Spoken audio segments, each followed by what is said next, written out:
Excellencies, ladies and gentlemen, mesdames et messieurs, mes chers compatriotes d'Afrique du Sud, du Lesotho et du Malawi. Bienvenue à la résidence de France. Cette année, malgré les circonstances et l'éloignement, nous tenions à célébrer dignement et chaleureusement le 14 juillet avec vous toutes et tous. Pour cela, nous avons organisé un événement spécial.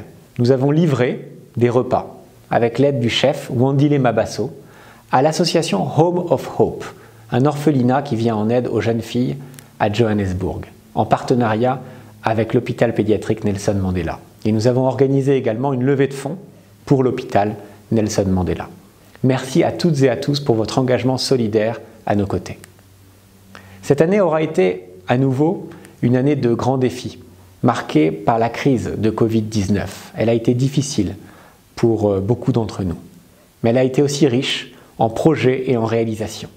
Elle a été couronnée par la visite du président de la République en Afrique du Sud en mai dernier et elle est porteuse de beaucoup d'espoir pour nous tous. Depuis un an, les relations entre nos pays ont été renforcées dans tous les domaines, dans un esprit de confiance, de partenariat et d'amitié.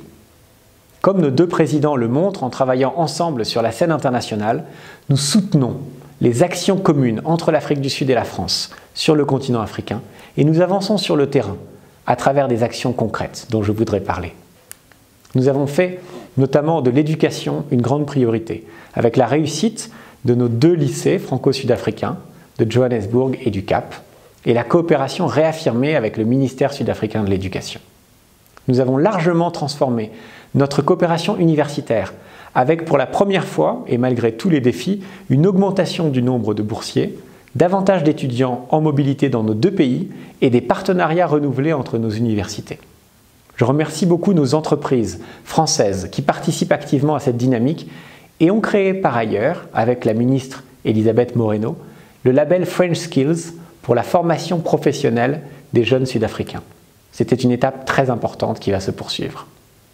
Nous avons encouragé, partout où c'était possible, la recherche et l'innovation à travers des projets conjoints, à travers les communautés de start-up, les incubateurs, des événements comme Africa Arena, ou encore l'adhésion à des grands programmes scientifiques comme le programme SCA pour la fabrication de télescopes en Afrique du Sud.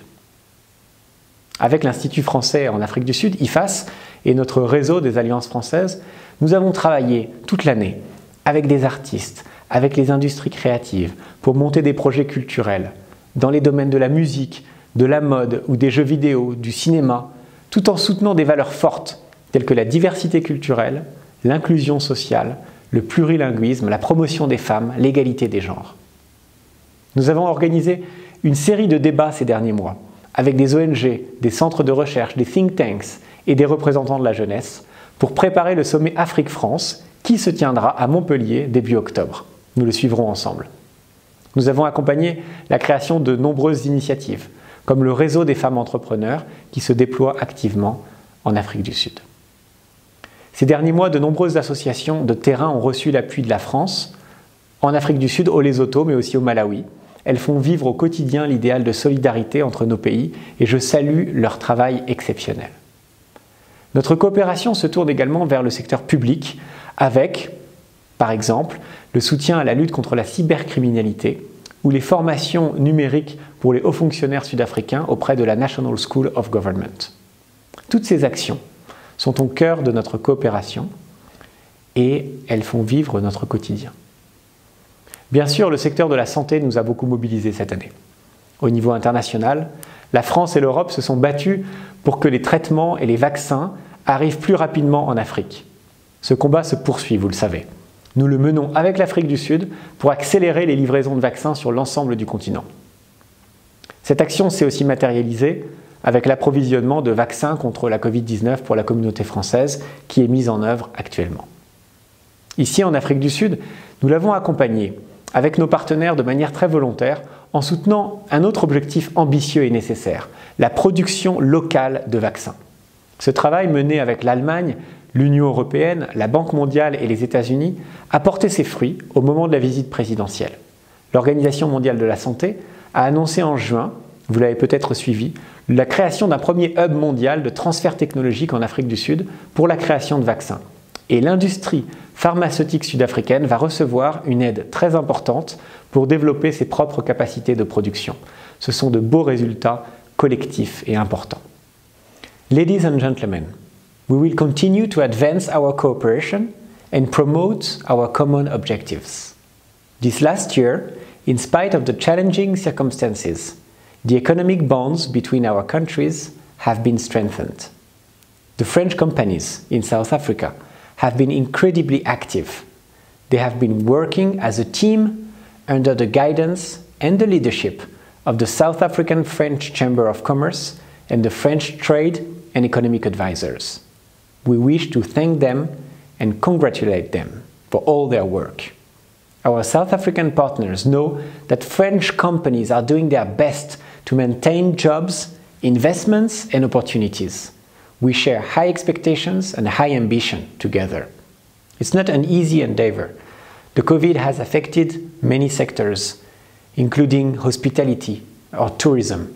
We have focused on security, on health, on human resources issues, but we will strive, strain, and do our utmost to accompany new projects and keep encouraging new economic partnerships between South Africa and France.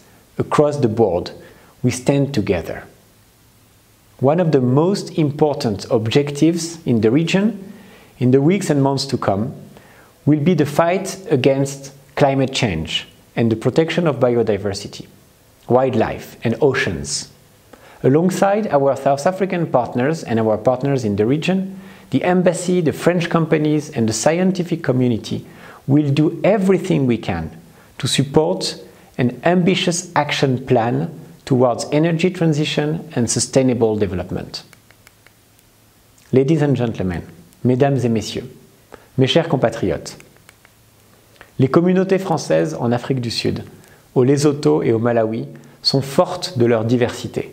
Elles comptent, sous l'œil attentif de nos deux consulats généraux de Johannesburg et du Cap, des résidents de longue date et des expatriés, des familles et des jeunes, des profils d'une très grande variété. Elles sont vivantes et vibrantes. Nos communautés sont engagées dans de très nombreuses associations. Cette solidarité, à nouveau, doit être saluée. Elle sera aiguillée, je le sais, par nos 3 nouveaux conseillers pour les Français de l'étranger, Nathalie Lasserre, Alexandre Barrière-Izard et Gaël Claquin, que je félicite à nouveau pour leur élection. Mes chers compatriotes, nous avons la chance de vivre dans des pays merveilleux, divers, riches de leur culture et de leurs différences. Les défis, dans ces pays comme dans beaucoup d'autres dans le monde, sont immenses. Nous devons les relever ensemble. Aujourd'hui, en ce 14 juillet, alors que le combat pour la liberté, pour la justice et pour l'égalité se poursuit, alors que la lutte contre la corruption doit encore progresser, alors que la démocratie doit plus que jamais être renforcée et les médias soutenus, nous nous rappelons que nos pays partagent l'essentiel, des principes et des valeurs. Et au milieu de ces valeurs, il y a l'idéal de fraternité. Faisons-le vivre ensemble. Bon 14 juillet à toutes et à tous. I thank you. Of the Diplomatic Corps, Excellencies, Ambassadors and High Commissioners, members of the Diplomatic Corps, distinguished guests, members of the French community resident in South Africa, ladies and gentlemen. On behalf of the government and people of South Africa, I wish to extend to the government and people of the French Republic our heartfelt congratulations on the occasion of your Bastille Day. This day is the anniversary of the storming of the Bastille on 14 July 1789, which marked a turning point of the French Revolution, as well as the Fête de la Fédération, which celebrates a critical milestone in the journey to solidify the unity of the French people. Today's celebration comes at a time in which humanity faces a grave and uncertain crisis, as it confronts a virus which by its nature knows no geographic boundaries and recognizes no national sovereignty. The COVID-19 pandemic is not only a threat to health, but has a profound bearing on many other areas of global activity, including trade, debt, financial flows, security, migration, and action to lead with climate change. It is during this difficult moment in history that we wish to thank you as the French government for sharing your support and solidarity with all of South Africa as we work to fight against this deadly disease together. This global challenge and the threats to Africa in general, and South Africa in particular, formed the crux of bilateral discussions held between President Ramaphosa and President Macron of France during the latter state visit to South Africa on May 28th this year.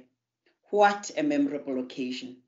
It is in this vein that I wish to specifically refer to, and in particular commend and thank President Macron, the French government, the French embassy, and its affiliated representatives in South Africa for their role in the international mobilization process, which has resulted in France, the World Bank, Germany, and the United States announcing a combined contribution of 600 million euro, that's 10.2 billion rand, to Aspen Pharmacare in order to boost its compounding, finishing, filling, and packaging of J&J's COVID vaccines for South Africa and for Africa.